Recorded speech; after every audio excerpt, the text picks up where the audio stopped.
Mr. Kapoor, are you there already? Or he's joining?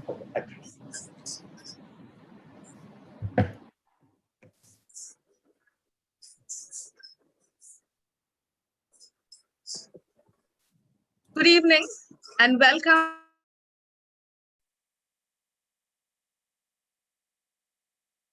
Please unmute yourself, Indila. Sorry. Anyway, good evening and welcome to this very special webinar, Striving for Quality of Place in the Context of British Planning System, organized by Sister Nivedita University. As many of you know, Sister Nivedita University School of Architecture and Town Planning is a very young department, fairly young, but has gained a lot of momentum.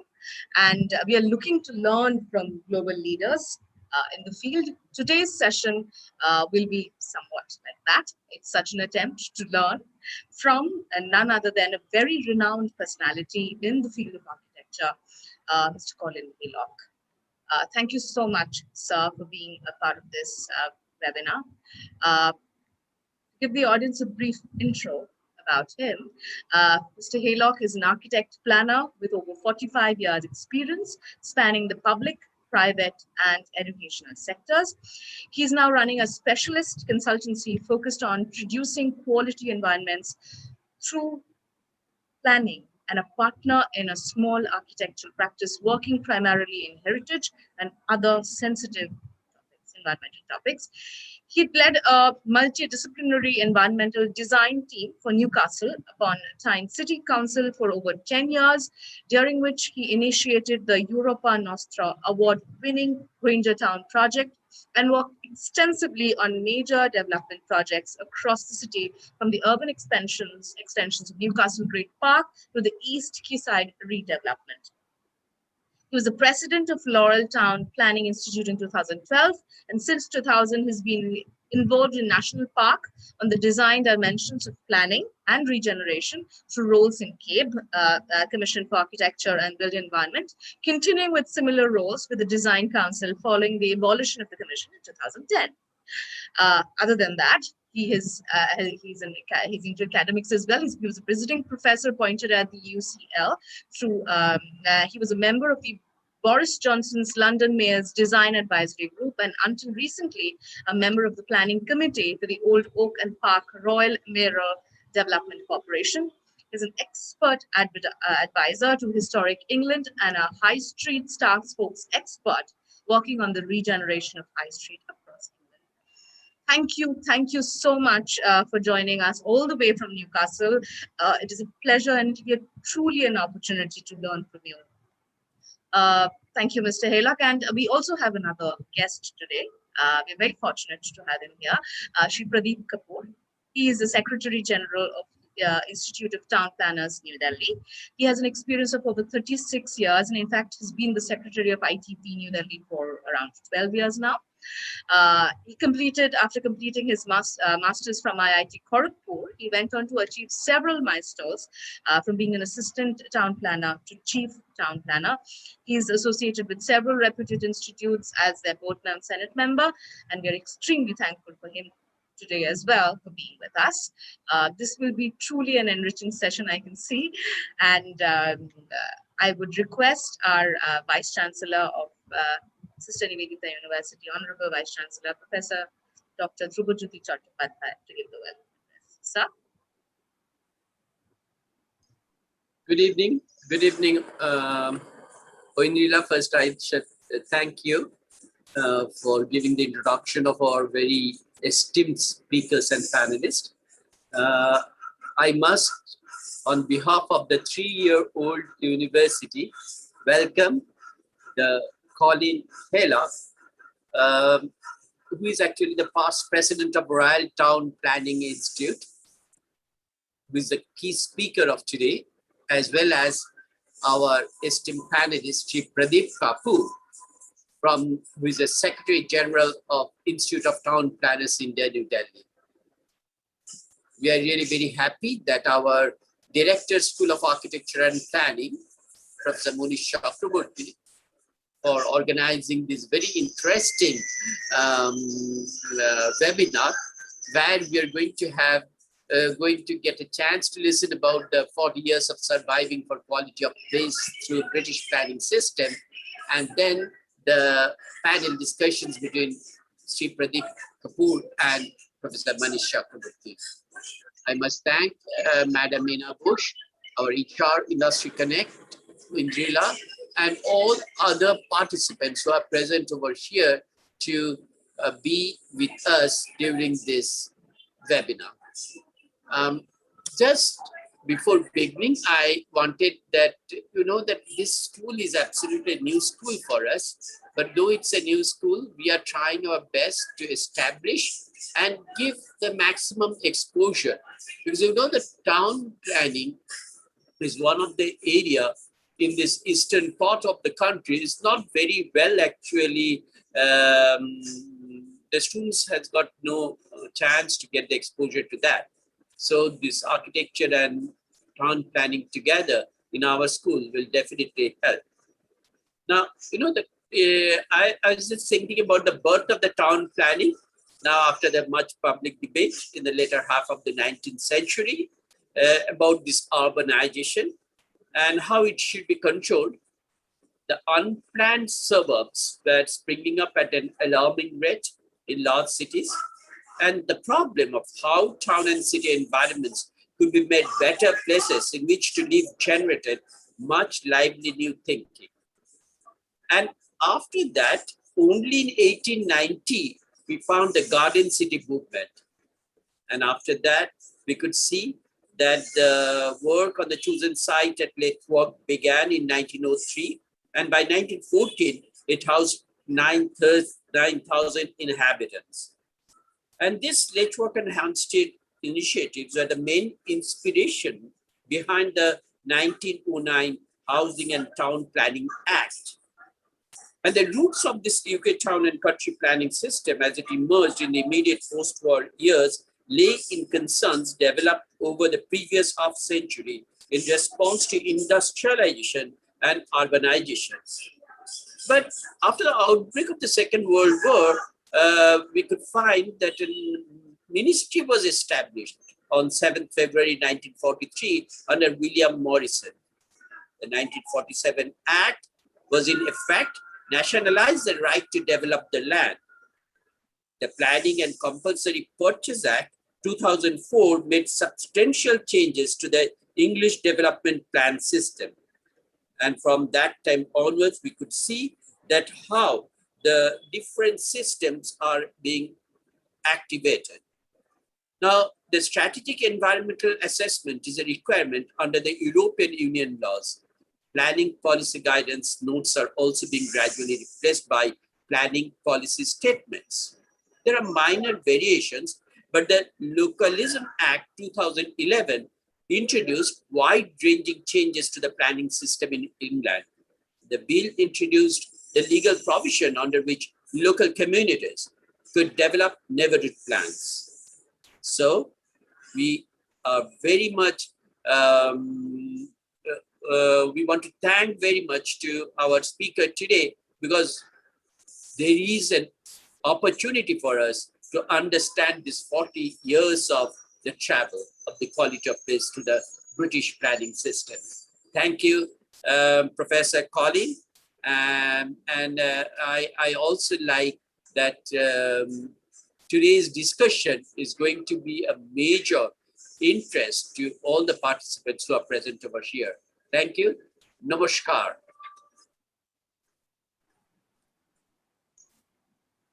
Yes, truly, this will be an enriching experience. Thank you so much, sir. Now I will request Professor Manish Chakraborty, he is the director of School of Architecture and Town Planning, and he's himself a conservation architect. And we're extremely happy to have him. You're muted. Over to you. Thank you, Indrila. Thank you so much, our Vice Chancellor, Dr. Jubajyoti Chattopadhyay. We are really honored to have Colin Haylock, who is a very pioneering name in the UK, who have strove for achieving various kinds of policies, primarily in the realm of architecture and planning for the environment of cities in the UK. And UK being an island country, planning plays a very pivotal and primary role. And that has evolved and shaped into a very interesting and a very consolidated set of rules and regulations that evolved as a response to various developments and necessities that England experienced over a long period of time till now. And I think Colin would like to highlight and take us through that journey as he has experienced his own personal narrative, watching and actively working with the changing policies in the UK. Similar changes do take place in every country. India is no exception to that. And our Indian Town Planning Institute today, represented by no other than from the Indian Town Planning Institute, Mr. Pradeep Kapoor, who is also amongst us. And so we would like to see how we can learn lessons from this presentation, and where both from the good and the not so good efforts in the UK. And that will be a very learning experience and will add to the learning curve of our development in our own planning systems in India. Talking about Eastern India, yes, Dr. Chattopadhyay mentioned that we are the first university who have started this bachelor degree in planning. And we are very, very hopeful, because this has been developed out of a need and a concern that planning is very much needed looking east of India, which can actually expand to a larger Southeast Asia, because that's kind of Calcutta can be considered as a gateway to that part of the world as well. And therefore, there's a huge opportunity in planning that exists. And there are some other cities which has got the planning, but we are very happy to announce that we could also introduce this particular very felt needed course on Bachelor of Planning. And we hope that the eastern region of the country will benefit immensely from that. And finally, before I leave and request Colin to start his presentation, I would say that today the world is a global village, and I think the webinar aided by the pandemic more so actually told us that we can learn from each other by this online means, as well as when we are lifted from this situation and we get into the offline, we will already have developed our network and an understanding of each other. And we hope that this understanding will grow into meaningful research between us in India, us as in Sister Nivedita University, and in the UK, which Colin could also advise us to how to go about such collaborative research in the future. With these words, I request my good friend, a very senior good friend of mine, Colin Haylock, to start his deliberations. Over to Colin. Thank you, Manish. Thank you for the very fulsome introductions and so on. Your colleague didn't read the last line of what I'd sent to you, which was something of my connections to India and Kolkata.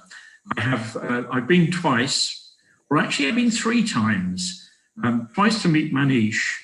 The first time, actually, I didn't see very much because I was conceived in Kolkata, I think in the Fairlawn Hotel. I left before I was born. It took me a long time to come back, but I have a great fondness for Kolkata. And I'm still missing one of my great moments that I want, which is see England play against India in Eden Gardens. So please invite me back for one of those. Thank you. I need to share my screen if I can now. Now, just reassure me you are seeing my full screen. Yes. Yes. Great, thank you. I always feel relieved when that bit of technology works. Okay. I'm going to take a wide-ranging view of what has been going on in planning, and particularly the design end of planning, because my great passion as an architect planner is the quality of the places that we create. So I have always worked at the interface of architecture and planning, and I am so pleased to see that you are running a school of architecture and planning rather than separating these disciplines. I would, anything I can do to help you in terms of experience of education at the interface, I'd be very happy to engage in as we move on.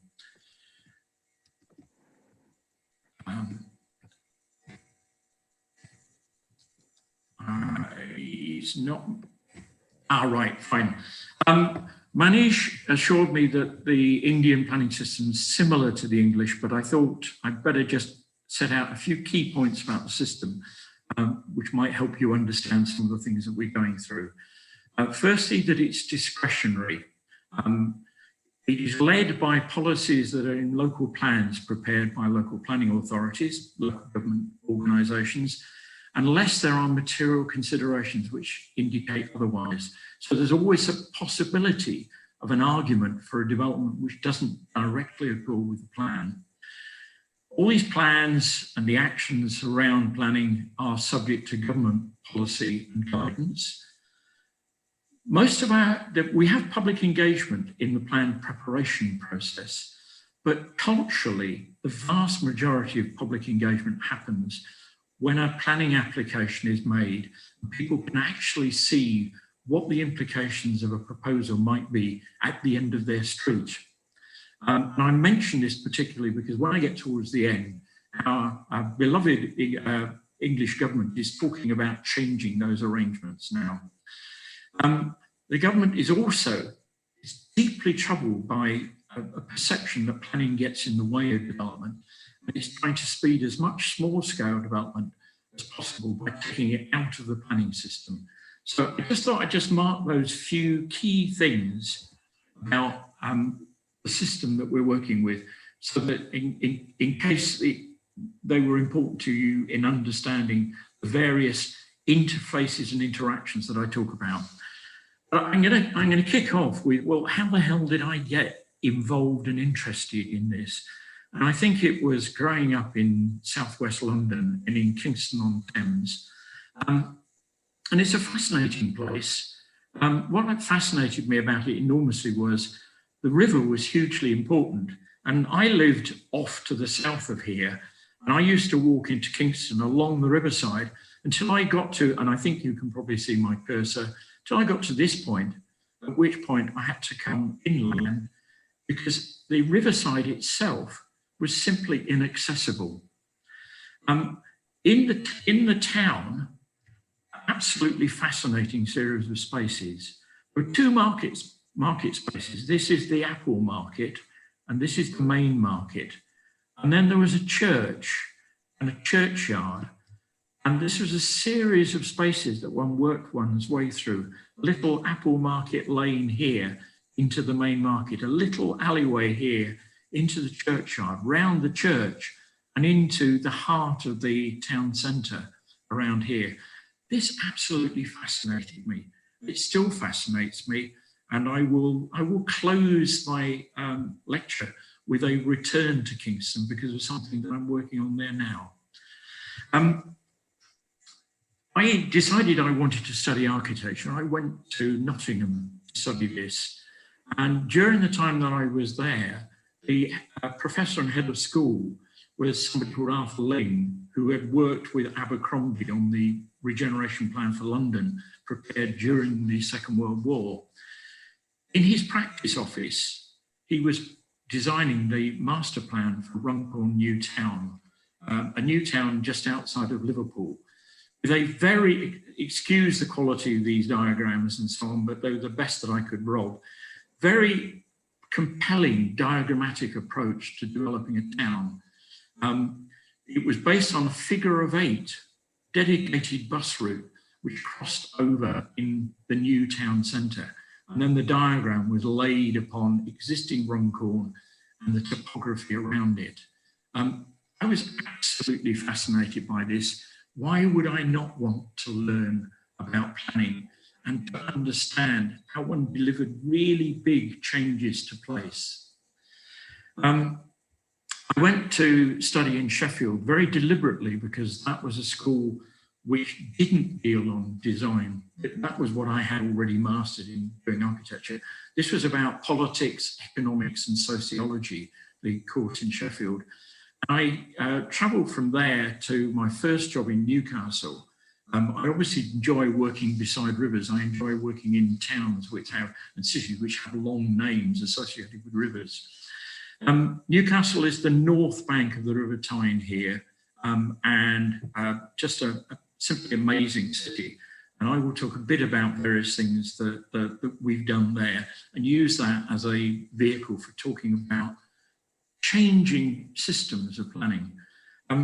Newcastle city centre is really quite staggering. It was substantially redeveloped in the 1830s in this classical style. And we're looking here towards Grey's monument at the top of Grey Street. Grey was the Prime Minister of England who introduced the Great Reform Act, who probably stopped there being revolutions in Britain because we allowed the middle class to vote in the 1830s. Made a lot of difference. It's a town above a gorge with a very compelling set of bridges, very constrained topography, very interesting place to work. And it has areas of very widely varying character. The Ousburn is a former industrial area, which I'm very close to. Just bought a house which we're converting there to downsize to. But it's a place of very tight streets and mills and so on. The house that we've just bought is the one immediately on the right here. What a place to live in as a planner. And it's a place, and I started with this because when we start talking about quality of place, it's clearly every place has its own distinct characteristics. And for me, one of the important things was learning about understanding and developing a sympathy to the qualities of a particular place and working with the grain of that place and trying to enhance it rather than rubbing against it. So in this area, it's becoming gentrified. New housing is coming in, but I'm pleased to say that this is housing which actually understands the grain of the place. It's very tight streets, very tight spaces. And when we're working on guidelines for this area, we're saying the most important thing to understand about this is you have to keep streets and street spaces very tight, which means you have to look for uses that need very little car parking and don't need big service vehicles. So in some ways, the most important thing in here is choosing the right uses. And it's this association between uses and space and so on that were incredibly important to me. And my understanding of quality of place then goes from all those really big things about are we getting the right development in the right place, the right sort of character development, to do we actually, and if we work with environments, do we actually understand them? And I ask my students on heritage courses to say, what is wrong about this building? It's trying so hard to look as though it's a warehouse as part of the Oosburn. And what it clearly misunderstands? The proportion of the windows, but really importantly, the depth of the window in the elevation. You saw all those other mills, the windows were really deeply recessed. If a building had a lintel, it looked as though it was doing a job rather than a piece of artifice like this. So I put this there for a beginning, because when I talk about quality of place, I mean all of those things, from the pattern of uses through to fine detail of architectural approach. Now, working in terms of quality of place, you're constantly working with governments and their political passions and trying to understand how you can make decent places within the framework of the politics. So I'm going to touch on three things about English planning and its relationship to national politics, all of which are really problematic. The first one is for a long time, we've had Conservative governments who are passionate about home ownership. They obviously think that if people own their own homes, they're going to vote Conservative and the Conservative Party are going to be in government forever. So they've got a passion for home ownership and a real fear of under-provision of housing, new housing. They say we should build 300,000 new homes every year in the UK. And this is a profile of housing that we've built over the last 100 years, year by year. The dark bit is what is built by the private sector. This is housing built for sale. And the private sector rarely builds more than 200,000 homes a year. When we've had more, it's because the public sector have built social housing. The government simply doesn't understand that the private sector will not deliver the housing it's looking for because it's not in its interest, because it erodes the profit margins of private developers. So we have a problem that a government that's committed to a path that is never actually going to deliver what it's looking for. The second, I'm sorry, this is probably in Indian terms, sacred cow of British politics is the importance of the Green Belt. It's probably the one planning policy that the general public think they understand, and it's the one which is most misunderstood by most people. This is the Green Belt around London. This is Oxford over here. You can see how almost a huge proportion of the south of England is Green Belt. This dramatically constrains the growth of London, and it means that you get a market, a housing market in London, which is desperately overheated. So it's always very difficult for people to be able to afford housing. And within that, there's some very interesting work done recently. The Wolfson Economics Prize in 2014 was won by a practice called UrbEd. Ideas for building garden cities. And this was the pattern they worked in. You can see the Garden City Foundation that your Vice Chancellor referred to. It comes here in these patterns of small settlements grouped together into a larger settlement, which in turn is connected to a major urban centre. This was an idea of the way in which you could actually produce horrible day-to-day living environments that were well connected to places which actually had those things that you needed exceptionally. Not everywhere is going to have a university, not everywhere is going to have a hospital, not everywhere is even going to have a doctor's surgery and so on. This was a way of connecting them into a system.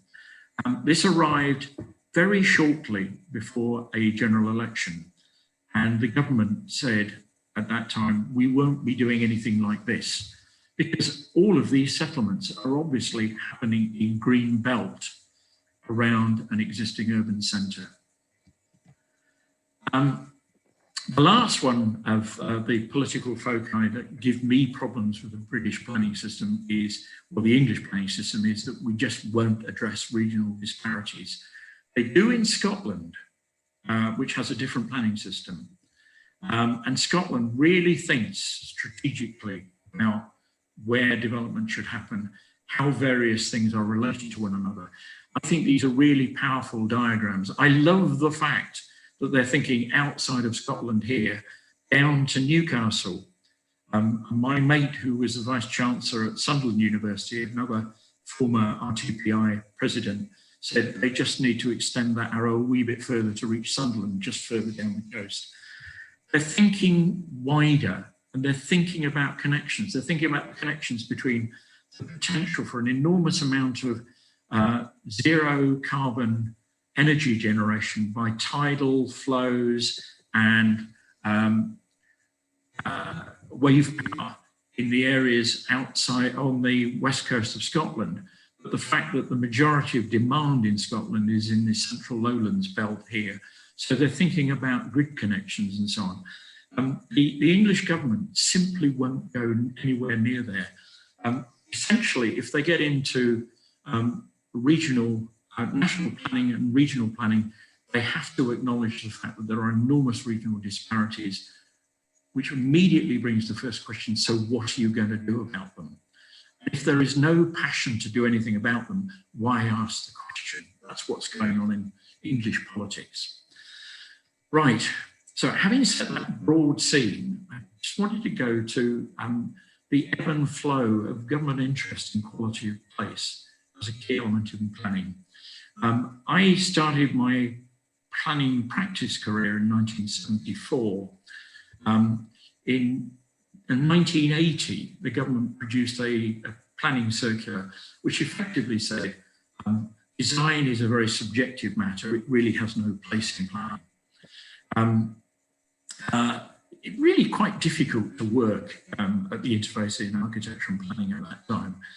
I'm going to touch on CABE, the Commission for Architecture and the Built Environment, then a bit on leave it to localism, which again your Vice Chancellor referred to, neighbourhood planning, and then loop to where we are at the moment, where the government seems to have discovered beauty through a Building Better, Building Beauty Commission. And I'll finish with a sort of chaos and confusion around that.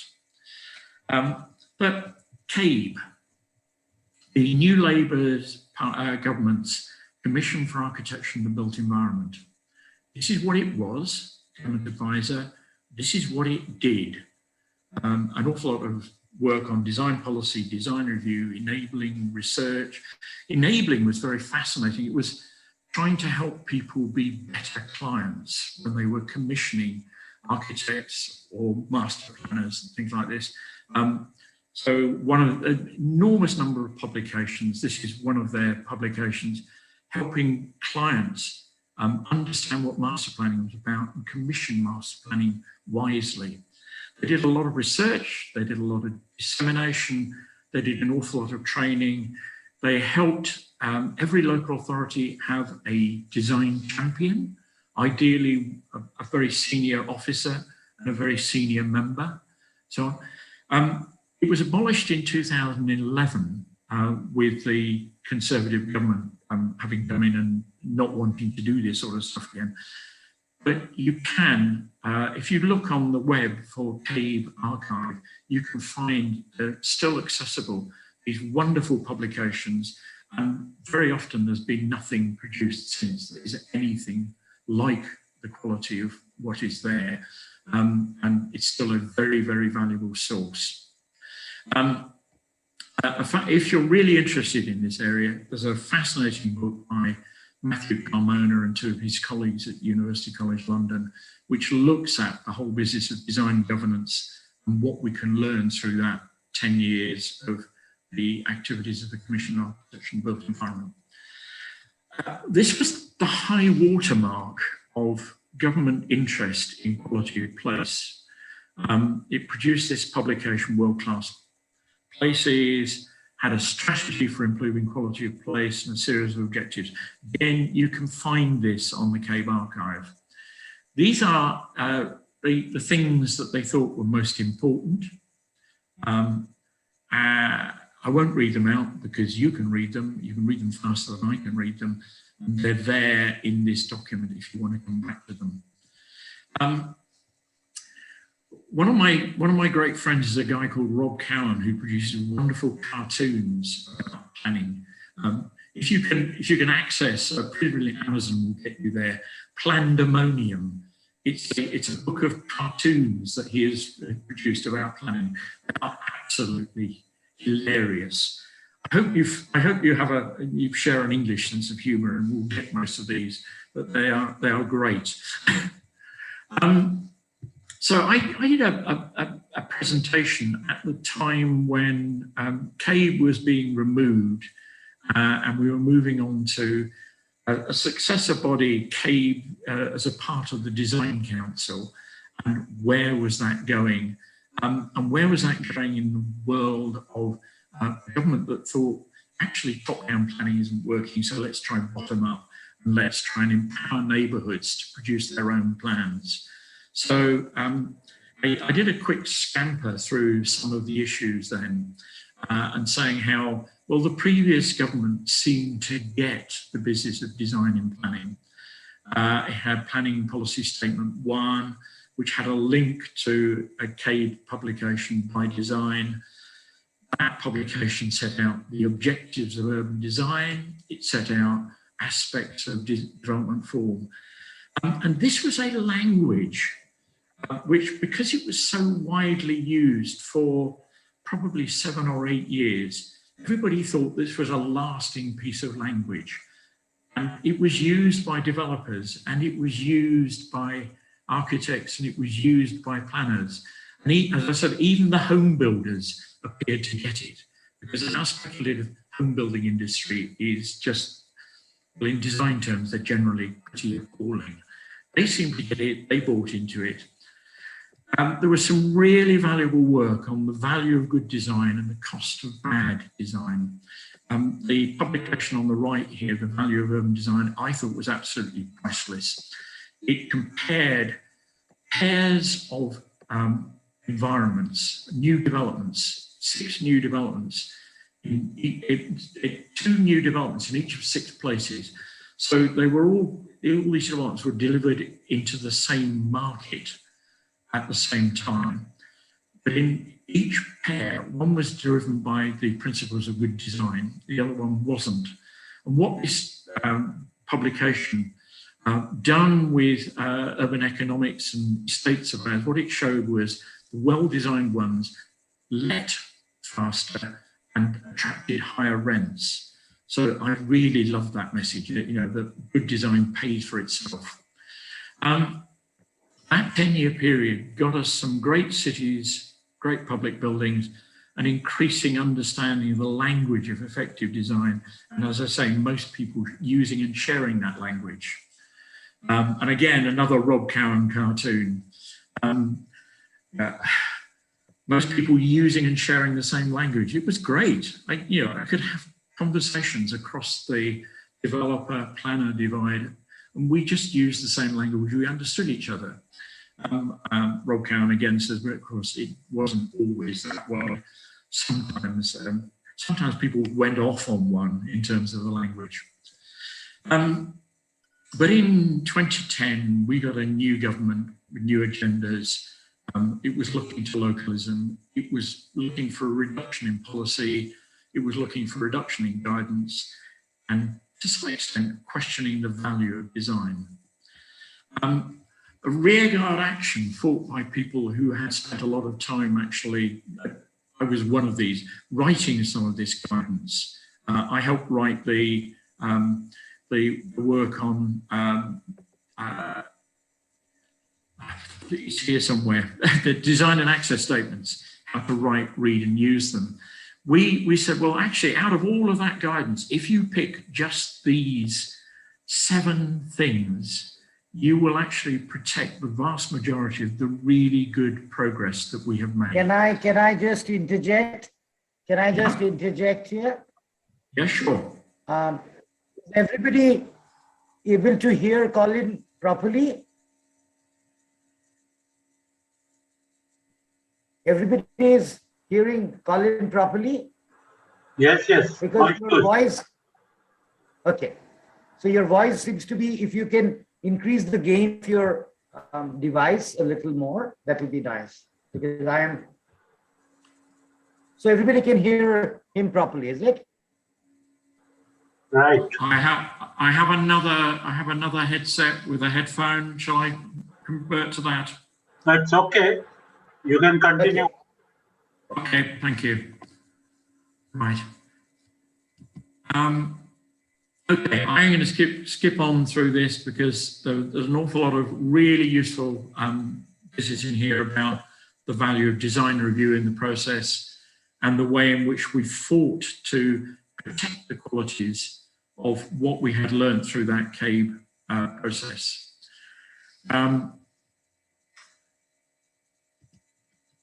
But we moved into a world of localism with a whole series of challenges and particularly a set of challenges about resources and professional capability in supporting locals who were trying to produce neighbourhood plans.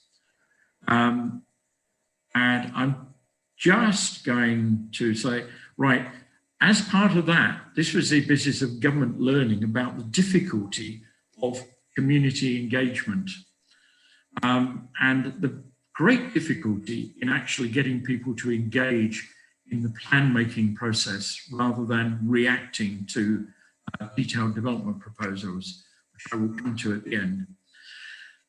Really interesting journey when one was funded, as I was funded for working for 15 days with a neighbourhood plan group that was working on a plan for Morpeth, just north of Newcastle. And I spent my time working with them, trying to help them understand the place and help them drive their plan forward. And I ran 3 workshops with them. One was on what sort of place they wanted to be and why. The second one was what did they need to do differently from what the local authority would have done. And then the third one was how would they actually do this in terms of plan policies.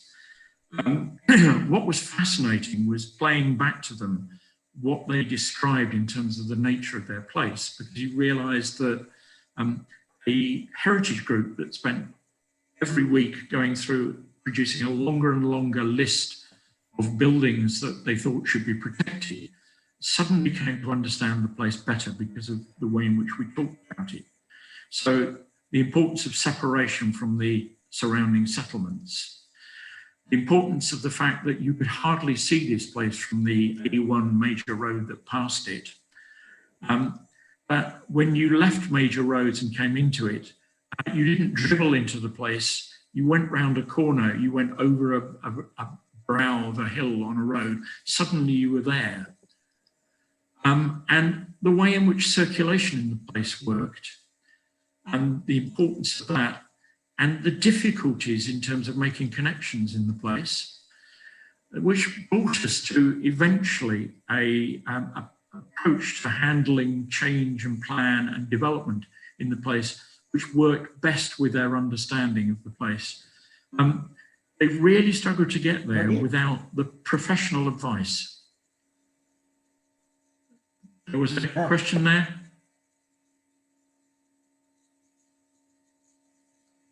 Shall I continue? Yes, sure. Sure. Okay. I'm going to turn back to Newcastle because here I want to talk a bit about the work that we did in regenerating parts of the city centre. Newcastle, you saw the aerial picture. It's a fascinating city. It's got a large area of open space on the north side of the city centre. It's got a very strong northern edge with a teaching hospital, a university, 2 universities, and a civic complex, and the main retail centre in purple here. The southern part of the city centre was that Rangertown area, that classical area, which was in a pretty bad way. the city spent ages on a policy approach which was restricting development in the northern part of the city in the hope that it would lead to development being pushed into the southern part, which would regenerate the southern part. It was an object lesson that negative policies somewhere will not necessarily produce good actions elsewhere. What we had to do was something positive in the southern part of the city centre. And this was the Grangertown project, which was a really conservation economics-led regeneration of this southern part, which I said was redeveloped in the 1830s in this classical style. There were a million square feet of vacant property, a lot of it at upper floors, some of it at street level, and in a lot of historically important buildings. You can see the sort of condition of buildings that we were dealing with here. And this is the bottom of Grey Street, the prime street in this area. And this is the conditions in one of the key properties, 212 Grey Street. And a sort of 10, 12-year program here resulted in really significant regeneration, to the point that this building here is now a 4-star hotel, which my elder daughter was the general manager of for several years. Nothing like leaving a legacy for your family, is there? A very important part of this was what the City Council did with the public realm. This is Grey's monument at the top of Grey Street. And this was originally a trafficked area. It had been pedestrianised, but not particularly well. This was a plinth to Grey's monument, which was actually difficult to get onto. We converted it into stepped, tiered levels thing here. It's actually possible to get disabled access onto the top level of this. So you can get in your wheelchair to here and you can thump your tub on political issues, because this is where all the political protests in the city are led from and so on. This is the absolute heart of the city. And you can see now the extent to which it is really enjoyed by people. I wanted to touch on some other really good thinking. This is again from that practice Urbed, thinking about how you deal with guiding change and development in a city centre. And again, a great document to look at their work on Nottingham city centre, based on a really deep understanding of the place and of the way in which it's viewed, way in which you view from it, establishing collections of design rules. And so this was, very often you find people using Kevin Lynch's language and talking about nodes and landmarks and so on. All too many people want every building to be a landmark and an icon and so on. It's very clearly understood that there are certain places where landmarks are important because they help you steer your way around a place. There are all sorts of other places where buildings simply need to be background buildings. And it was actually understanding the language of what makes a good background building in particular places, and then how you actually go about producing landmarks. And they did this, they sort of cast most places as background, but then said, the landmark places, we will actually have design competitions so that we get something that is really exceptional for these places. It is based on an exceptional understanding of the nature of the place that we're working with. I then wanted to touch on some other aspects of design-driven planning in practice. So this is the Old Oakham Park Royal Mayoral Development Corporation in London, which I worked on both with Boris Johnson's Mayor's Design Advisory Group and then with the Development Corporation itself. This is in West London, and it is at the point where High Speed 2, the rail line which we are currently building between London and Birmingham and Leeds and Manchester and Newcastle, not Newcastle, it's never going to get to Newcastle, Manchester and Liverpool. This is where it will junction with Crossrail, our underground system under the centre of London, which is going to open sometime. The station at the junction between these two would be the second busiest station in the UK. And around it, in this development area, 55,000 new jobs and 24,000 new homes, taking advantage of the connectivity, new connectivity of the place. So an opportunity area planning framework under the London Plan for it, some really big ideas about how you might handle movement and space through it, how density might be graded in it, based around levels of connectivity in various locations. And then looking at how you might actually start building out this place, given that it's going to be quite a few years before that station is there and that public transport connectivity is there. So looking at the places where you interface with existing areas and you start development there. So we're working on Scrubs Lane down the eastern boundary of the area. And very interesting ideas of giving the public an idea of where we were going. It was called a direction of travel document. And the principles that we were working to in terms of creating a street and how we would, what we wanted the street to do and how we would relate to it and how we would work from that street into the new development area and into the surrounding existing areas to further to the east, through to an illustration of some of the key points of intervention, clusters around these access points, down to the beginnings of some guidance as to what might happen at each of these key points. And then an exploration of how buildings might mass around there. And then testing, given that we knew roughly how much development this area was going to have to accommodate, what proportion of that overall 24,000 homes, 55,000 jobs are going to have to go here. What happened if you did them all at a certain number of stories of development? And what happened if you increased the heights at some of the key points to use these as local landmarks, marking the entry points into the major new development beyond? And because all of this was moving on, people were actually taking advantage of the Development Corporation status to begin to prepare proposals for some of the sites that were immediately available. We were actually having to deal with planning applications within that basic framework happening very early on and trying to understand whether these fulfilled the objectives, the wider objectives of the whole area. I then wanted to move on to, I said that our house builders are really pretty awful in terms of the quality of what they produce. Our essays in terms of trying to improve the quality in housing design.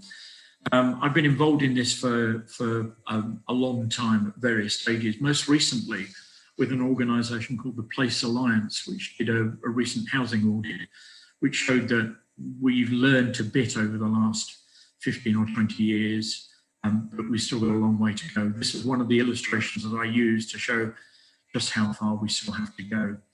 This is the affordable housing component in a housing scheme, which can't work out how it is going to join onto a major highway. And I say, this is the north side of these dwellings here. So you're talking about a back garden, which is constantly in shade, and between these houses and this fence, you know, please, who would want to live there? So we've tried various things. Building for Life was an initiative between CABE, the home builders, and the Civic Trust. And we've reinvented it several times over.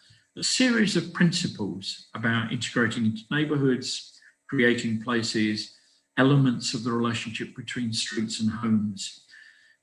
We now morphed this through into something called Building for a Healthy Life, where we've tried to bring in the business of healthy lifestyles and so on.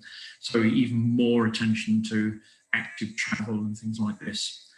And I do reviews of developments in relation to building for healthy life criteria. This is one I was doing a couple of weeks ago in Boroughbridge in North Yorkshire. This is what the house builder produced. This is my scribbling all over it, which is sort of with ouch, and no, and what, and this is good, and so on.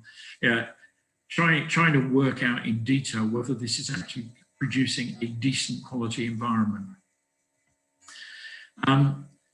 We struggle to win quality through the planning system. And then because of the way in which our planning system works, quite often you get a situation, you get planning consent, and then more and more detail gets applied to what is worked on as somebody moves from that planning permission to actually building. And quite often design quality gets eroded. So the Mayor's Design Advisory Group did some work on that. And it was just, again, some really interesting closed down sessions from the Mayor's Design Advisory Group in 2016, when Boris handed on views about the way in which design quality got eroded.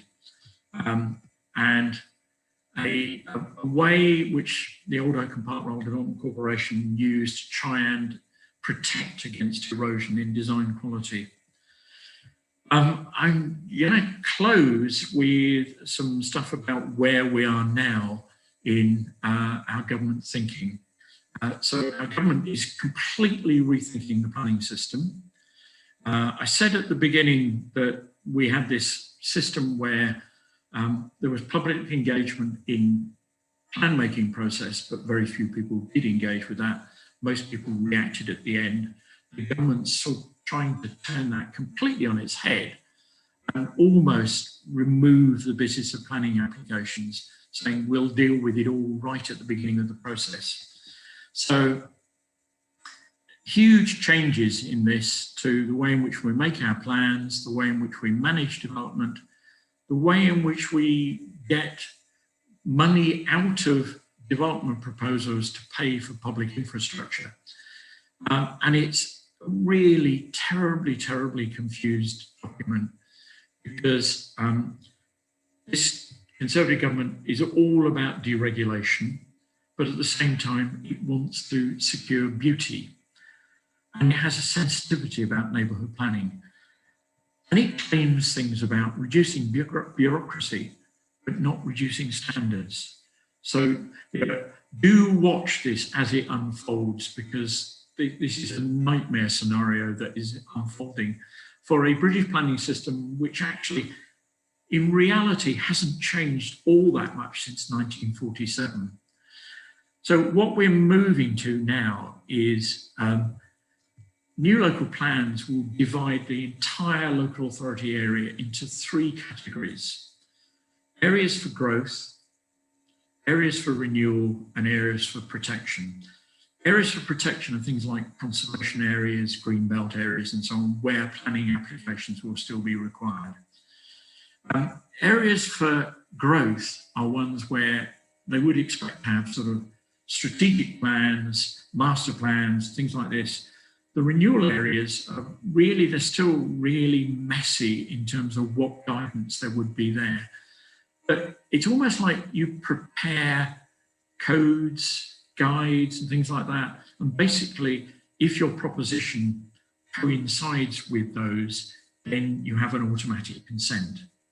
So all the public engagement would be in the local plan, in the bits and pieces that support the growth, the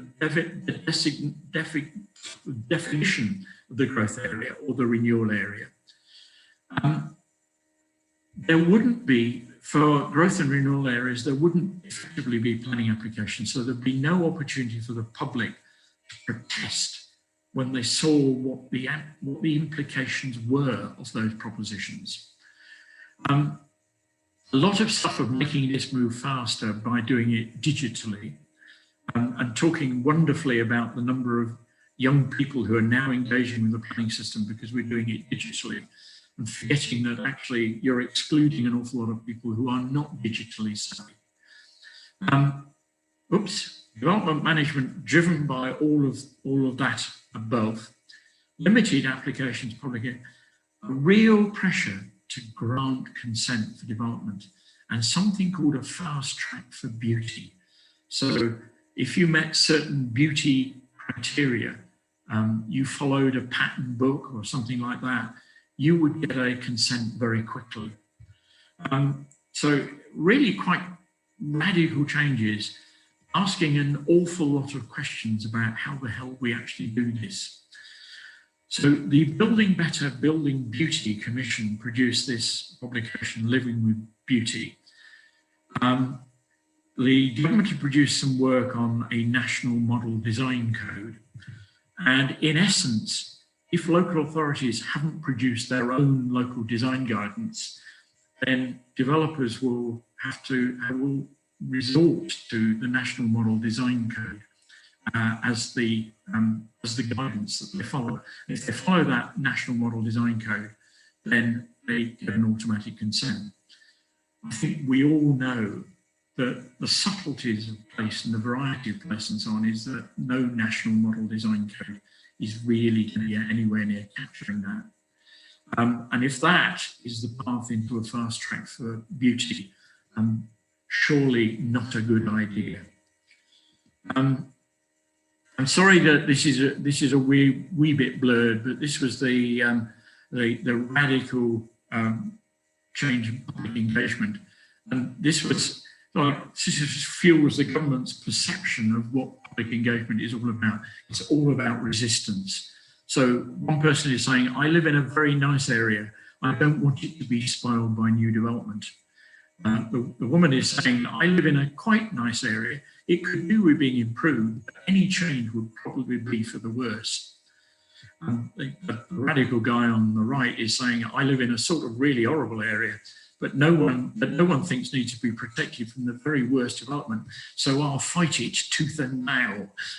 The government's view was, in some ways, could quite cynically be saying, public engagement is always difficult. There's always resisting development.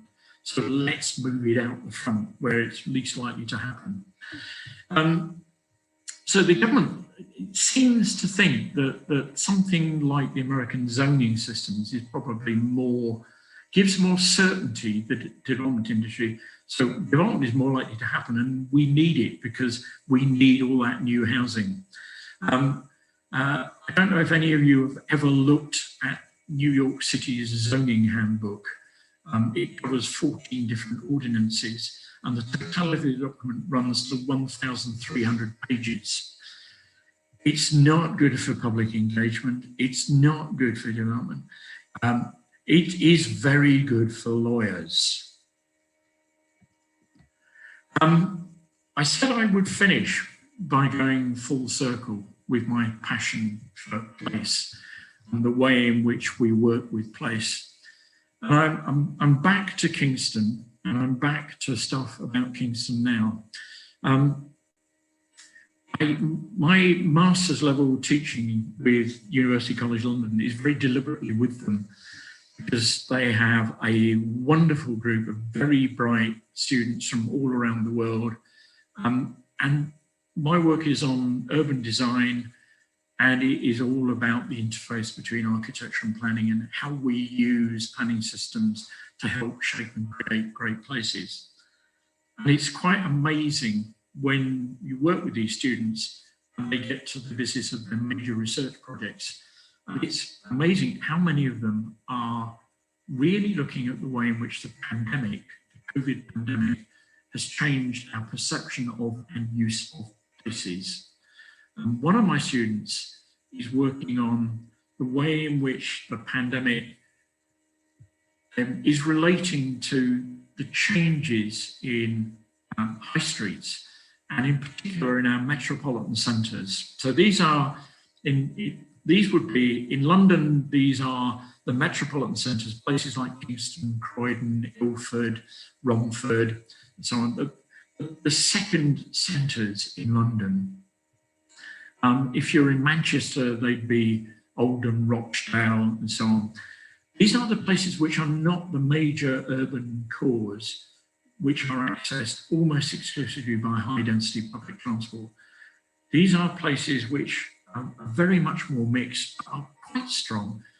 These are the places where people who might have reluctance to use high density public transport to go to work might say, well, I can't really work at home because my home is so small.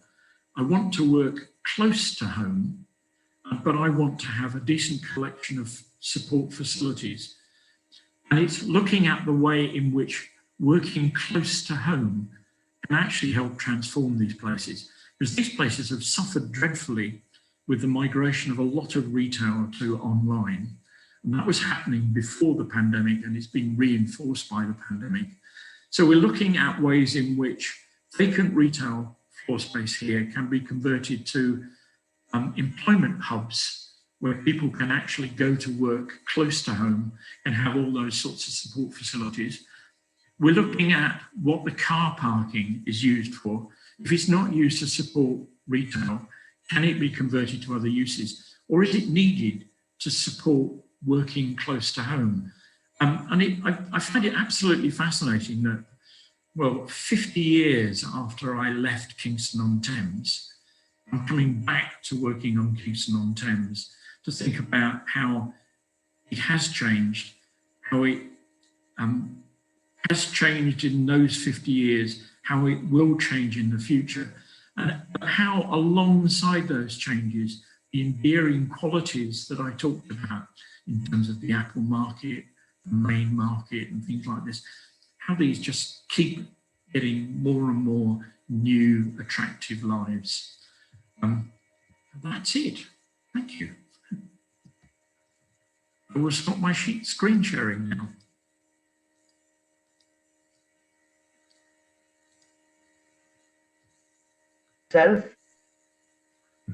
Thank you very much. You did rather well with the time, I must say. Yeah. I really, if I may kind of give my initial remark about the presentation and try to relate to the context of India, some of which can be on a broader level, perhaps has got similarities, particularly the fast track grant of permission for development, which is now perhaps is embracing, England is embracing as a part of the planning policy. My initial observation is, or to your overall presentation, is that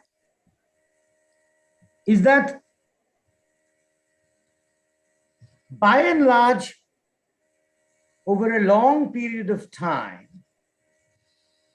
the planning system encouraged local level plan preparation, development planning, participatory planning with the community. So your presentation essentially highlighted how that perhaps changed over a period of time, how that became more and more away from the government's responsibility towards more private participation, as in the retail development that you mentioned at the end. And that is a scenario perhaps is also happening in India, in many parts of India, where the critical amount of money necessary in the context of India, which is huge, to address all the requirement by the government. So there has been an increasingly greater and greater participation of the private, which is encouraged by the policy programs of the government, and as an option to meet the present demand, where your constant emphasis on design qualities and design guidelines plays a very important role, and how CABE came into the picture even when the design quality was on the downward trend, even in England, which we always admire from India, that it's something very innovative.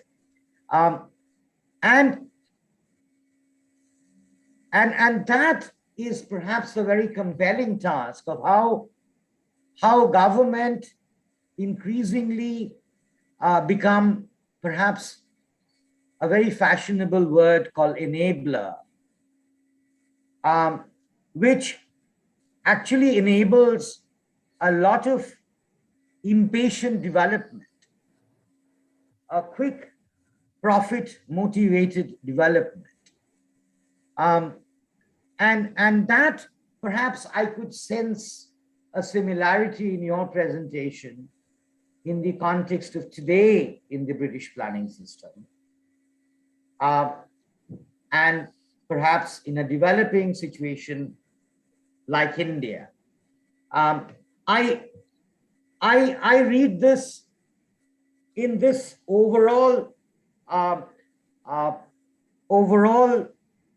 very broad brushed understanding. Of course, you mentioned about various details that goes into the making and achieving the quality of space.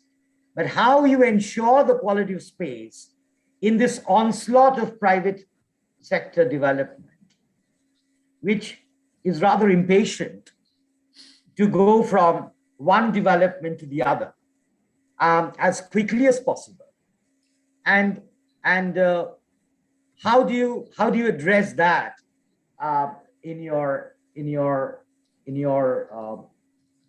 so I request our secretary, former Secretary General, Indian Town Planning Institute, of how Mr. Kapoor, Mr. Kapoor, read this in this way in order to connect it between Indian context and the present UK context of planning.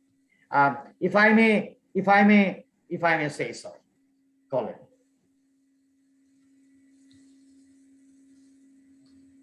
You have to unmute yourself, sir. Yeah. Yeah. Thank you, Dr. Manish. On behalf of Institute of Town Planners India, I welcome Professor Haylock in this webinar. At the outset, a nice presentation, very elaborate and eye-opener for us, because what I feel, the more or less the planning system, the British planning system is more or less same what we adopt in India. In India, the urban planning is the state subject. It's not handled by federal government. But still, many policies have been formulated by Government of India and being funded by them, which are to be implemented by the respective state governments. At the beginning, I would like to brief that what the planning system exists in India. The hierarchy of plans, if we see in India, though it varies from state to state, depending on their legislation and regulations. But overall, a picture can be depicted. The first category of plan, which is formulated for any notified urban area, it can be a metropolitan area or a municipal area, or below that, a town panchayat.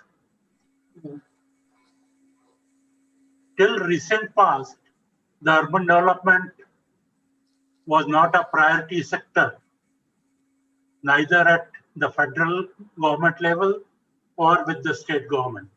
As very rightly said by the Vice Chancellor, Dr. Chattopadhyay, that not only in Eastern India, but across the country, this was never a private priority sector for the state governments. Again, coming back to the planning system, there is a master development plan prepared for any notified urban area, which is basically nothing but a land use planning. A generalized land use planning is done based on the projections for horizon year, which is generally a 20 years time. Then second category of plan is the zonal development plan. Somewhere in some state, it's called sector plans. In some state, it is called zonal development plans.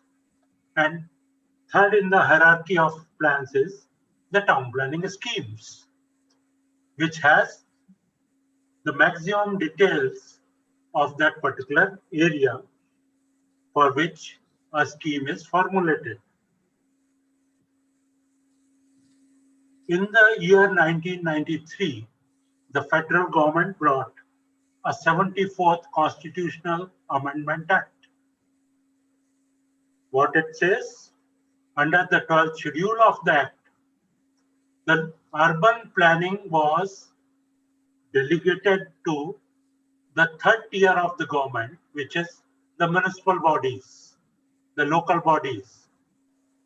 But they were not prepared to handle it.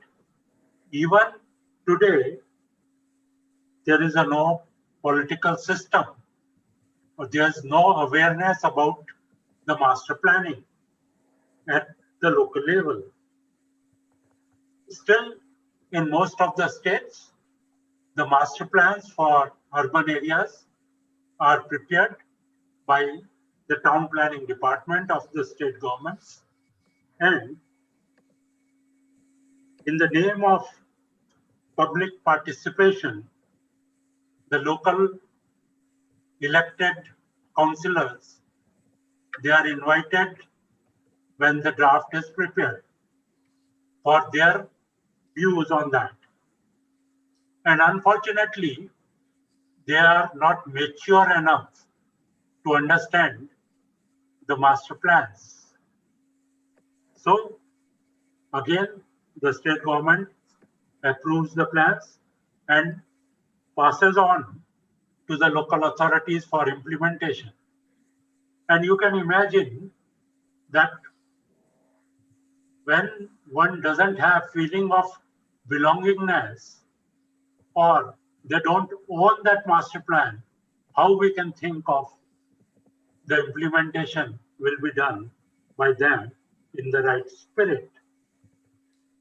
Anyway, now the situation is slightly different over a period.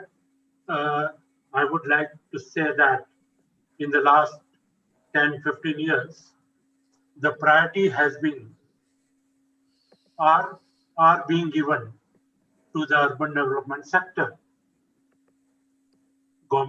Federal government, they create various policies, and in last 5 years, many policies have been formulated by Government of India, like Pradhan Mantri Awas Yojana, to cater to the need of urban poor, housing needs of urban poor.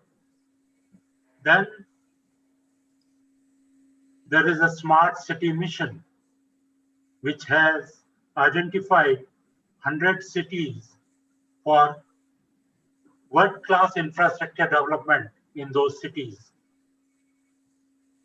500 cities have been identified under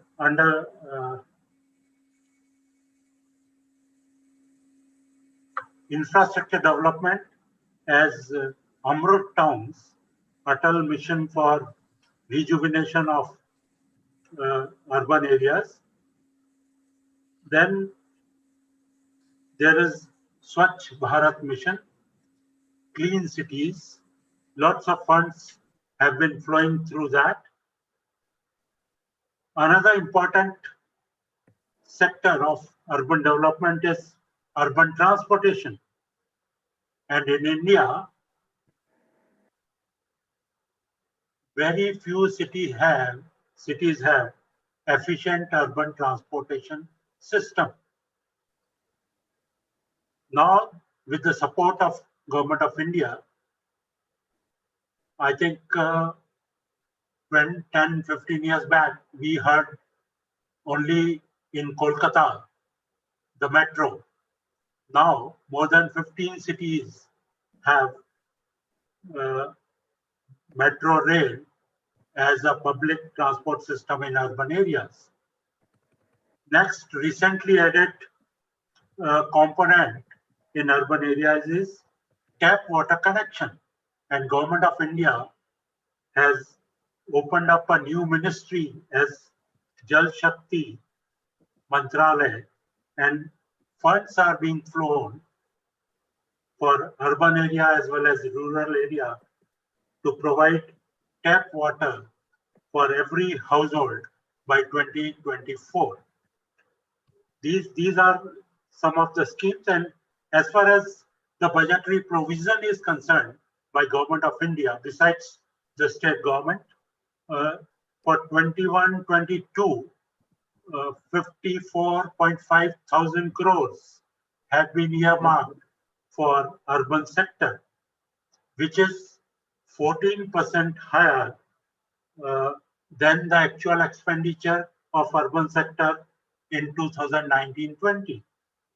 So now the priority has been extended to urban sector by not only by federal government but by the state governments, because in all these missions which has been created by Government of India, the state governments and local bodies are also supposed to contribute the matching grants.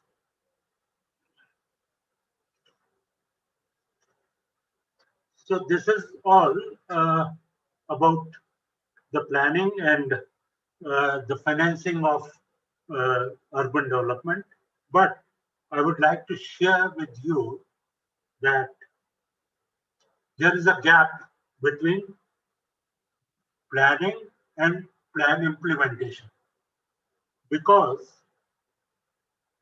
there is a lack of political will for implementation of master plan with the objective these are prepared. Then the biggest impediment in implementation is the availability of land. The land acquisition, because in India, the land holding is in private hands, and land acquisition for urban infrastructure is a very tedious job. And with the new act which came into being, it becomes further difficult to acquire land in urban areas. Some of the states have enacted the Land Pooling Act, in which the land of various landholders is assembled for the purpose of implementation of town planning schemes. And they surrender their land to the local authority, and after the development, the public areas, which are the land which has been earmarked for public facilities, they have been taken over by the local bodies, and the developed land is redistributed to landowners after deducting their contribution for the infrastructure or the public utilities in that area. This is one successful scheme which is being implemented in various states.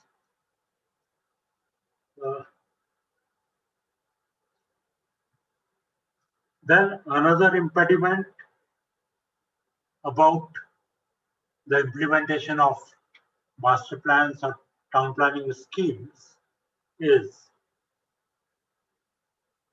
the role of the local authorities is very minimal at the time of preparation of plans. We take them on board when the draft plan is prepared, and we ask them to give their views on the draft plans before the finalization or notification of the plans. So we are in the process of creating our awareness at the lowest level of political system in India. And once I hope that the local political system is aware about the master planning, probably it will help in the implementation of plans in the way they have been created. So this is all I wanted to share with you. And thank you, Dr. Manish, for giving me this opportunity. And now we are open for discussion. Any questions or any clarifications, you are free to please raise any issue. You are mute, Dr. Manish. Thank you, Dr. Kapoor. I think that was quite, in a very short period, you have actually kind of encased, which Colin is aware, but I think he's hearing it from no other than Mr. Kapoor. You know, coming back to the presentation, we have amongst us today Professor Ranjan Chattopadhyay, who was the former Director General of Kolkata Municipal Development Authority. And we have another a person who is also a very dear friend and works in Penang, called Gwyn Jenkins. While there are many others, Rajut Rai, who teaches Bachelor of Planning in SPA, taught for 6 years and now heads another department. They have some questions. I will leave to them, but to begin and to kind of refocus our presentation by Colin. Colin, your reactions to the thought that England had no other option but to abandon its state-sponsored planning and move towards a more participatory, development-oriented planning, particularly with the bigger cities.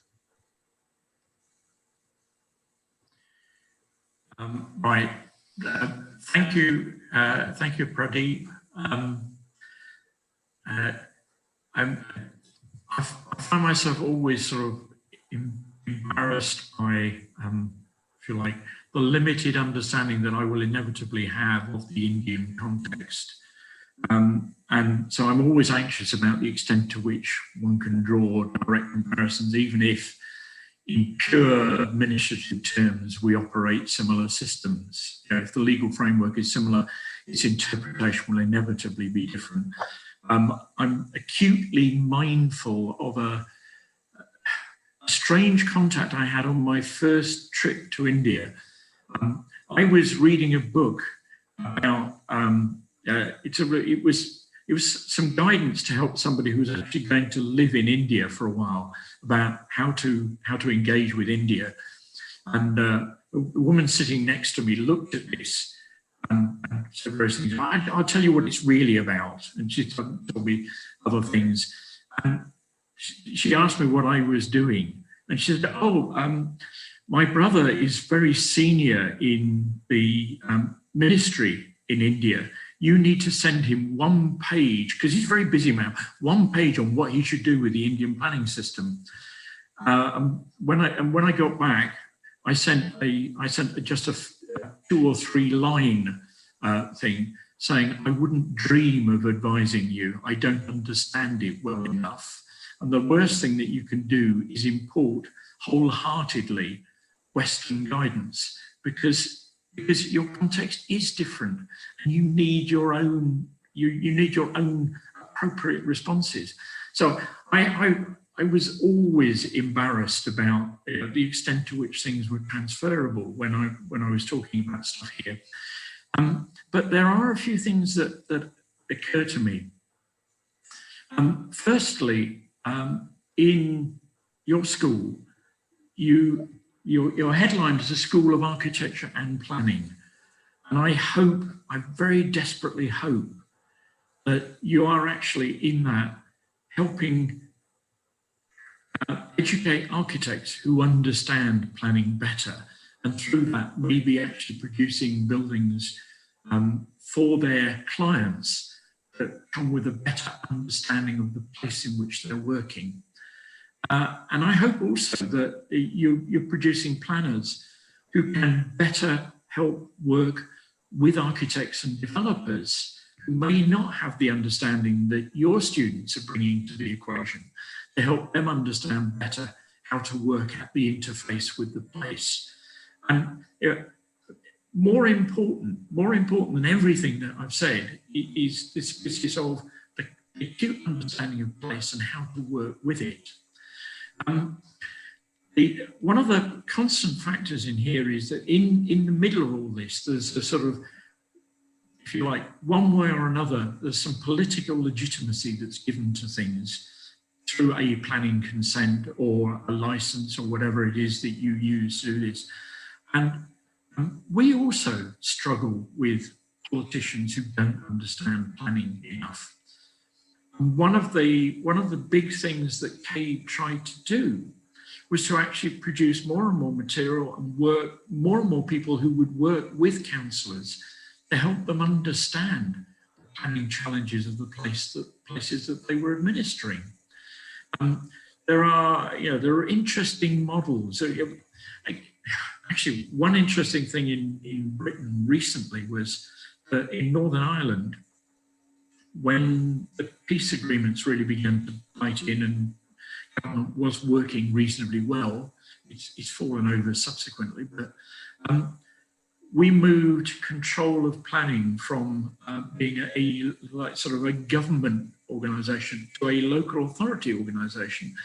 And we had to do an enormous amount of work to help the local authorities skill themselves to deal with this. So the RTPI helped in that process quite considerably.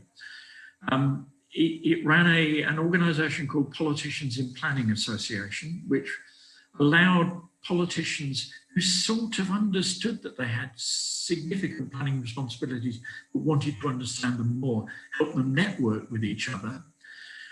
CABE tried with the Design Champions Network, and the important thing in that was trying to find a senior local government officer who would also work with a senior local politician, and that together they would work on how they could work with the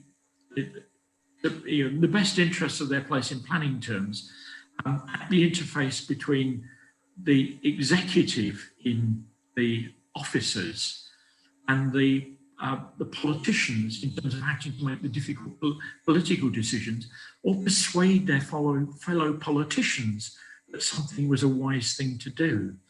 So, I mean, there are all sorts of interesting models, some of which might be helpful.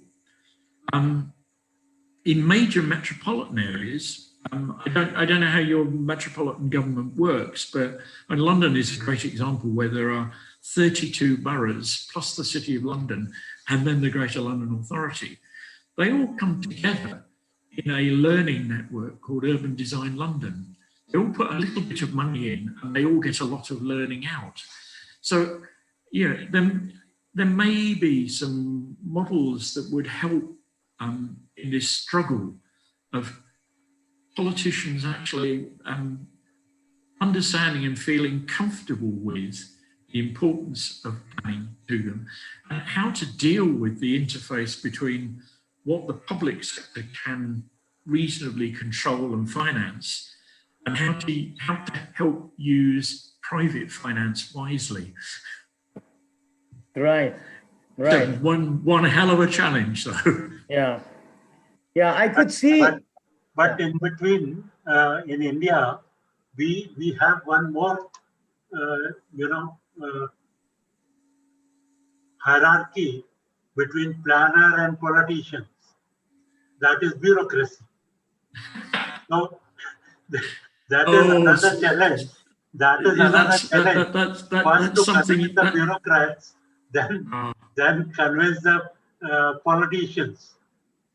I've just recently read a book by Thakur, what the British did to India. Yeah, it was what we really did to India. And one of the things was obviously we blessed you with bureaucracy. Yeah. I think yeah, that was. But what I think, Mr. Kapoor, you would perhaps like to know your views on the need for this design input more into planning system, which Colin also mentioned, is perhaps, do you see that there has been an erosion in that while conceiving many plans, more design-oriented consultations? That is, maybe in Delhi, there is a Delhi Urban Arts Commission to look into the Delhi aspects of quality of design. But in the rest of the country, can Town Planning Institute or Institute of Town Planners has a role to play in this, perhaps? I don't know. I mean, your views on that, Mr. Kapoor. Yeah, you're right to some extent.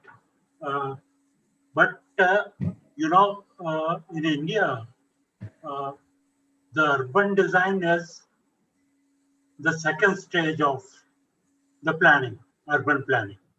So you are very right that except for Delhi, there's no other state which takes care of urban design once the master plan or development plan is prepared.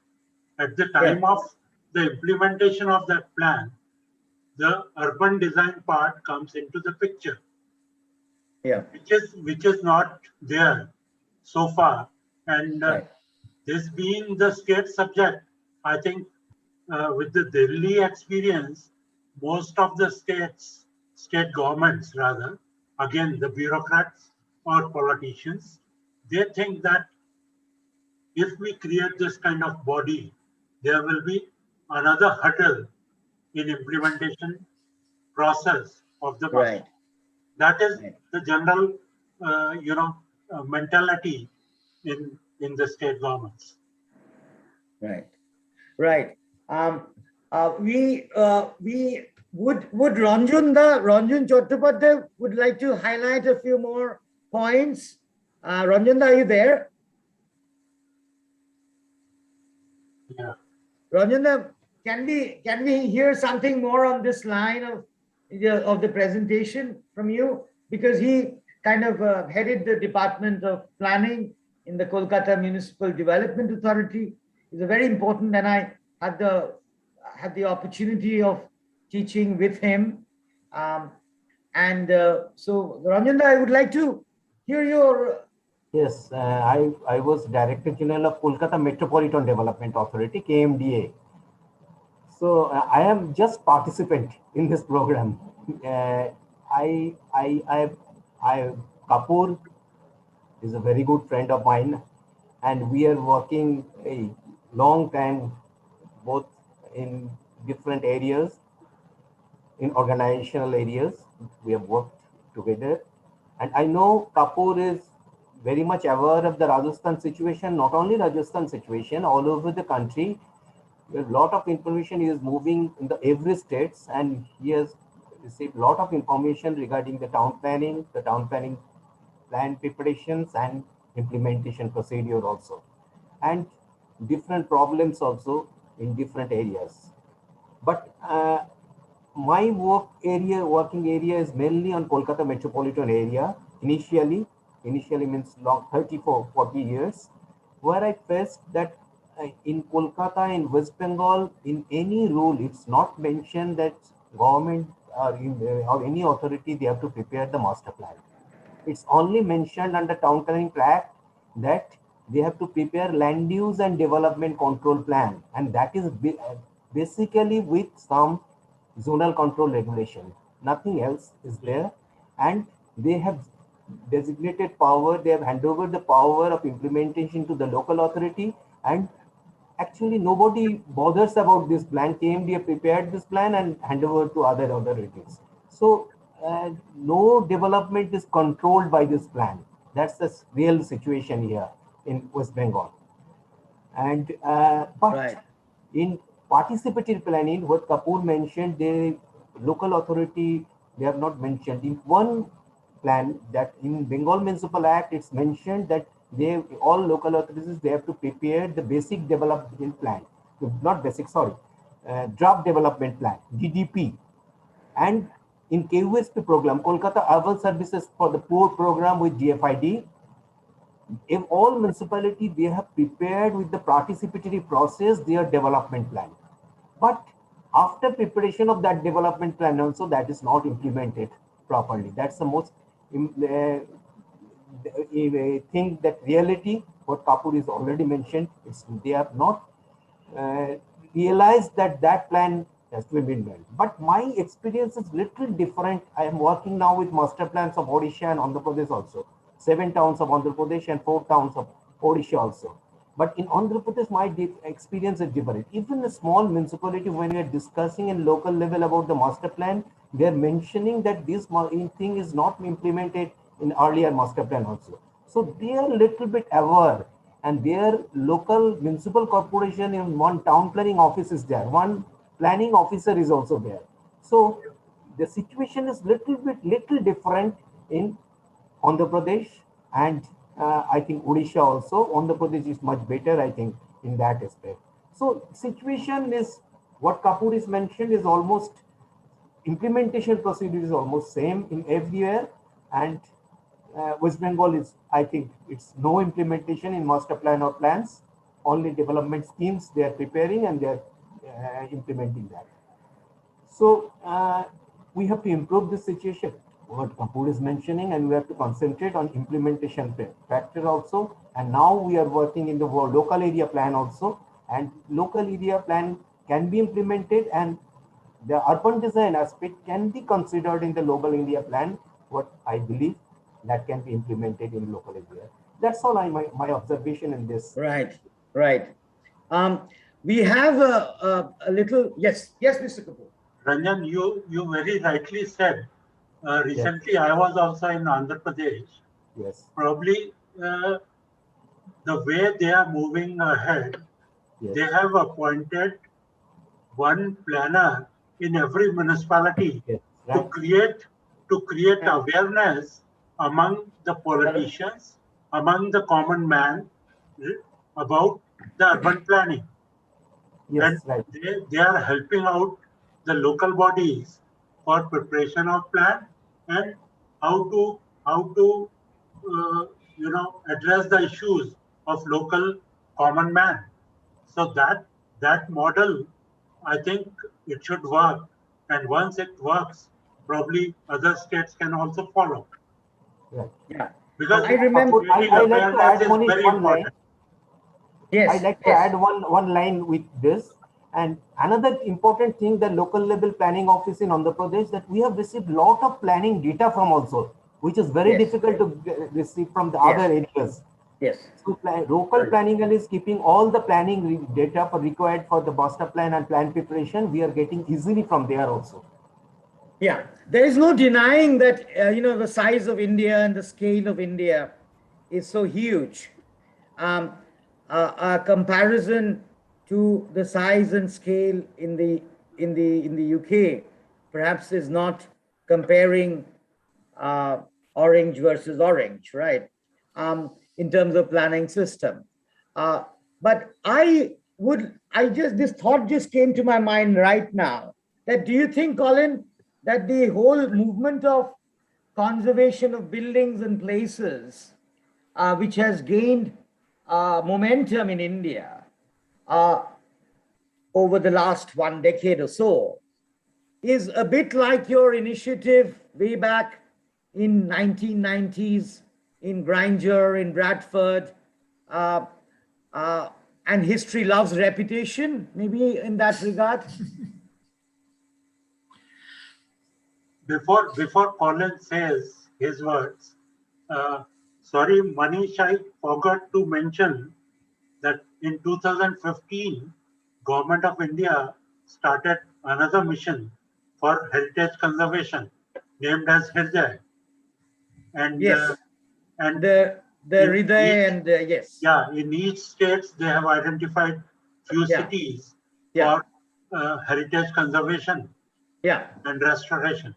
Yeah, but what happens, Mr. Kapoor, in India, once again, the scale comes into the picture. Right. And once again, the implementation becomes a big issue. And yeah, because I think the replication of small scale initiative, which has been shown by the conservation movement in India in different parts, is perhaps a better model to look into and to replicate. Yes. That has been, so I would like to hear Colin's reaction to that, vis-a-vis what he mentioned about this Boris Johnson's recent initiative of beauty movement, if I may say, subsequently. Right. Well, two rather different questions there, Manish. Yes. Yes. So the first one,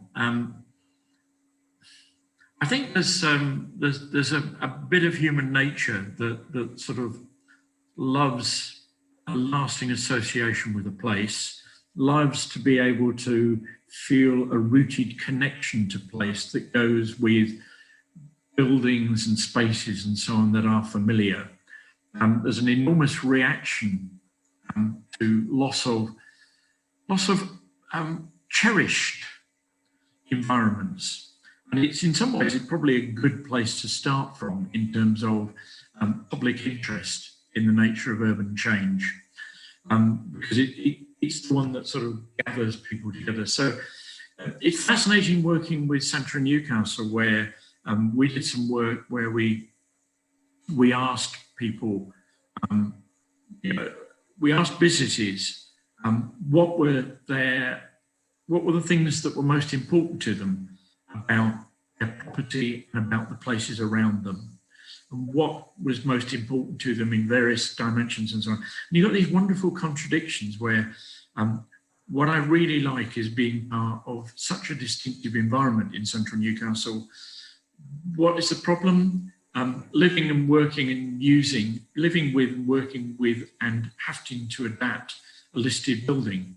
So they liked the collective, but they didn't like the implications on it for themselves. But to some extent, by staying in there, they obviously bought into, they obviously valued the collective more than the individual, because otherwise they would have just withdrawn. But then they also said, what worries me most is traffic congestion. What do I most need? More parking. So we have. I think we have just by nature we're a very contradictory race, and one of the awful things that planners have to do is try and resolve some of those contradictions. Right, Boris's. Well, so okay. So I think that heritage-led conservation, I think, will always have quite a substantial supportive audience. You might have to drag along some less willing developers and so on. But Boris's stuff on building better, building beauty, fast track for beauty and so on.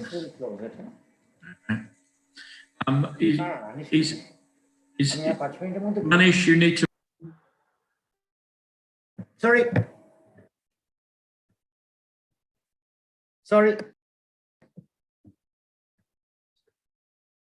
I missed your last point. Yeah, I said you needed to mute.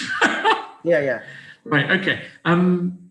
Right, okay, Boris's stuff is full of contradictions. and it's also driven by a particular view of beauty.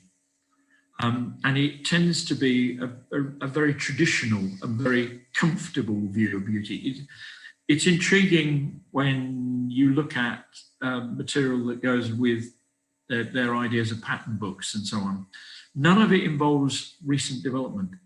It is basically people are happiest with historic development rather than contemporary development. And there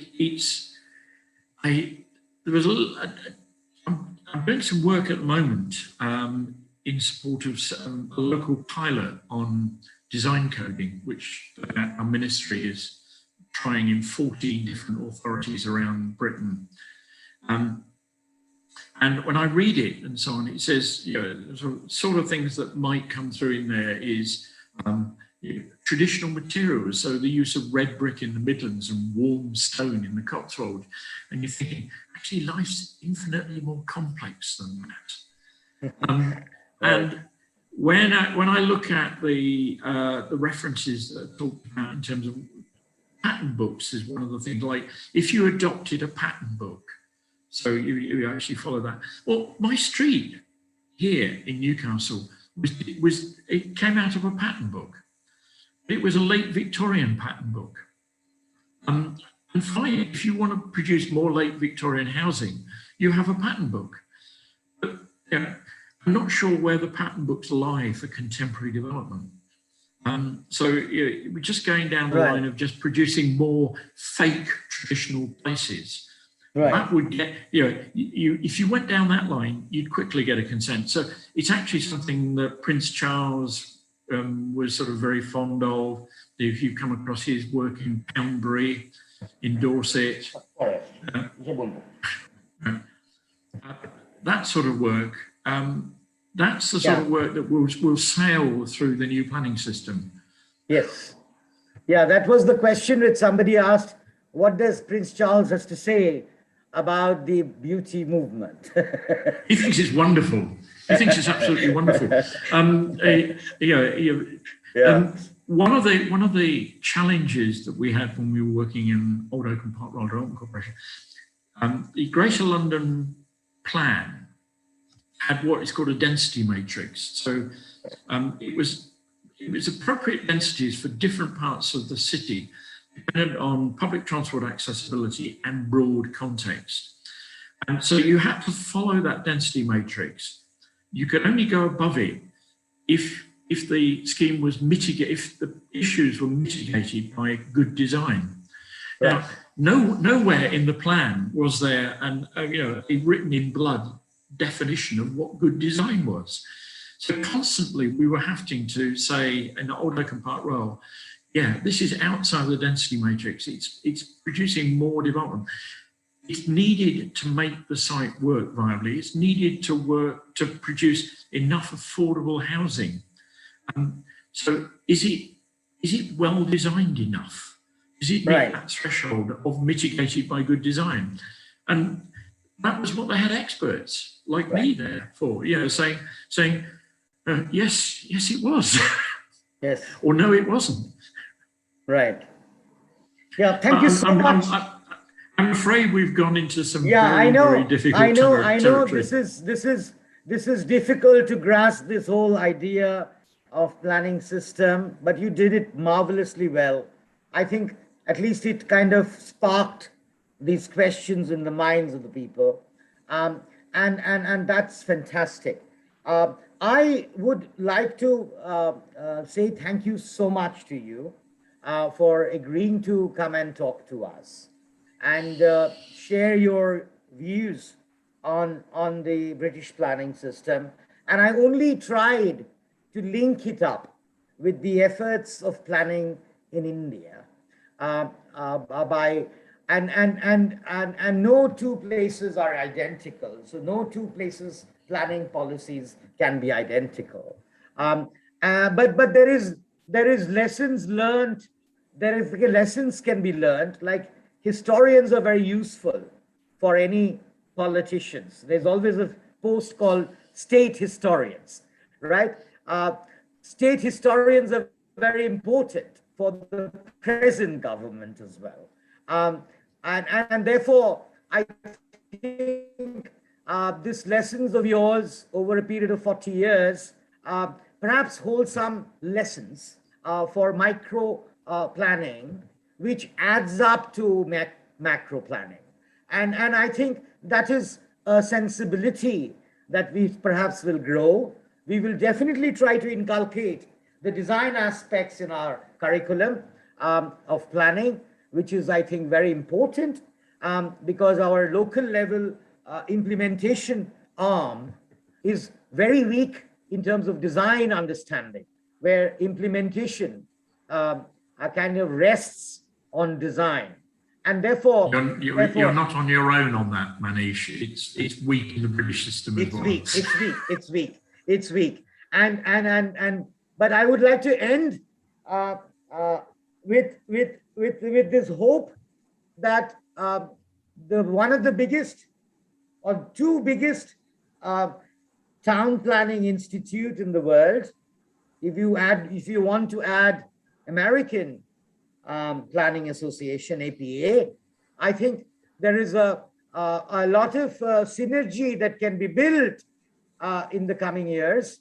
And with these thoughts, both at the planning level, administrative level, as well as at the education level, which I hope there will be research relations, collaborations, there will be policy collaborations, which Indian Town Planning Institute will perhaps take it up one by one in the coming days and years.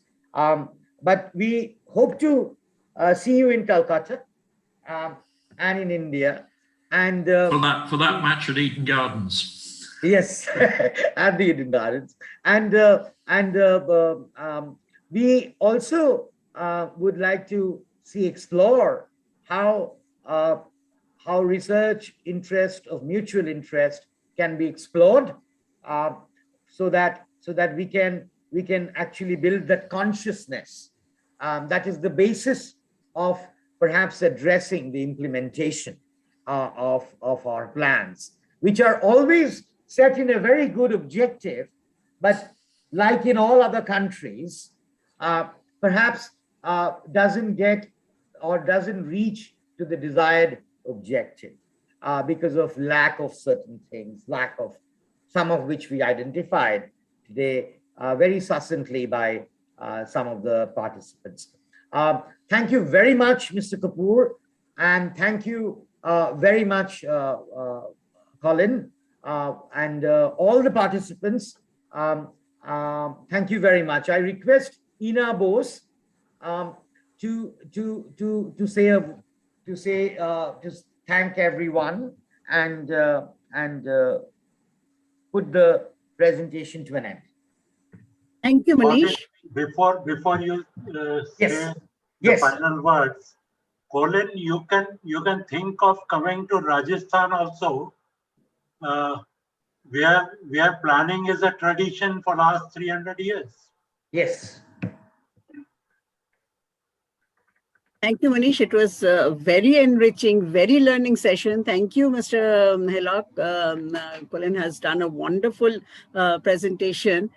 And the other speakers who spoke, thanks Manish for calling them, it actually landed up into a panel discussion finally. And it was really very good, really very good. Can I just ask Mr. Kapoor, does Rajasthan include Jaipur? Yes. Yeah, Jaipur is capital of Rajasthan. Yeah, because one of the people that I teach most with at the University College London is a woman from Rajasthan, from Jaipur. Okay. And I have spent time in Jaipur. I know it's an amazing city. Thank you. Thank you. Yeah. Thank you. Pink City. Pink City we call.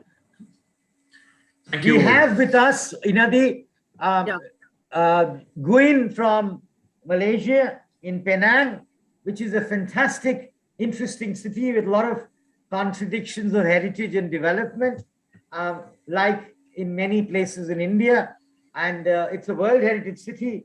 And Guin has been tirelessly working there for years together. So I'm very happy, Gwyn, that you could make it to today's presentation. And we would like to hear a presentation from you in the coming days, if you agree. Well, I'd love to. And thank you so much. This has been an absolutely wonderful way of spending my evening, actually. I've learned so much. I was actually, Colin, you took me back because I studied in Kingston upon Thames, and I am from Nottingham. And also I did it when we were at Kingston upon Thames studying three-dimensional design. We did a town study in a little place called Blythe, which is next to Morpeth. So all of your very, very interesting dialogue. And then this wonderful panel discussion afterwards, which was really very valuable to hear. Thank you so much, all of you. It's been a wonderful evening. Thank you. Thank you, Ms. Jenkins. Thank you. Thank you. Manish, should we call it a day? So, yes, you have to say that. Thank you. Thank you, everybody. Thank you for joining. Thank you. Yeah. Good night. Thank you. Thank you, everybody. Thank you, Colin, once again. Bye-bye. Thank you. Bye-bye. Thank you, everybody who could make it.